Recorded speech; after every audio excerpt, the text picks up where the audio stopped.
तो देखिए सवाल, एक नया सवाल लेकर धमाकेदार आंसर मिलेगा इसका। सिर्फ फार्मूला याद रहना चाहिए।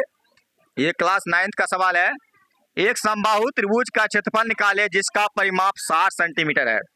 जिसका परिमाप कितना है? 60 सेंटीमीटर है और इसका क्षेत्रफल निकालना है समबाहु त्रिभुज का क्षेत्रफल। यानी कि लिख देंगे यहाँ पर हल, समबाहु त्रिभुज का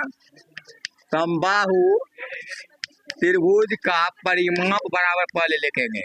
ठीक है, सवाल कैसे बनेगा? समबाहु त्रिभुज का परिमाप कितना दिया है? 60 सेंटीमीटर, यह दिया है। तो यहाँ सवाल कर रहा है कि समबाहु त्रिभुज का क्षेत्रफल ज्ञात कीजिए जिसका परिमाप 60 सेंटीमीटर दिया गया है। तो यहाँ पे लिखेंगे हल, समबाहु त्रिभुज का परिमाप बराबर 60 सेंटीमीटर। तो यहाँ समबाहु त्रिभुज का परिमाप क्या होता है? फॉर्मूला, समबाहु त्रिभुज का परिमाप का फॉर्मूला होता है 3 गुना 1 भुजा। 3 गुना 1 भुजा होता है। तो यहाँ पर लिख देंगे बराबर में 60। ठीक है, मीटर सेंटीमीटर में सेंटीमीटर लिखेंगे यहाँ पर। उसके बाद लिखेंगे 1 भुजा बराबर, तो 1 भुजा बराबर कितना निकल जाएगा? 1 भुजा बराबर हो जाएगा 60/3 सेंटीमीटर। कट के क्या निकला? 1 भुजा कितना निकल गया? 1 भुजा निकल गया 20 सेंटीमीटर। समझ में आ गया ना? 1 भुजा कितना निकल गया? 20 सेंटीमीटर। अब इसका क्षेत्रफल निकालना है समबाहु त्रिभुज का।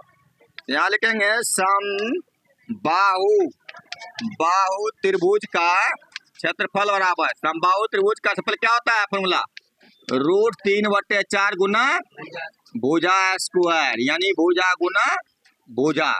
अब यहाँ देखो √3/4 गुना भुजा कितना है? भुजा कितना निकला है?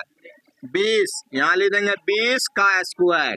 अब उसके बाद लिख देंगे यहाँ पर √3/4 गुना 20 का स्क्वायर कितना होता है?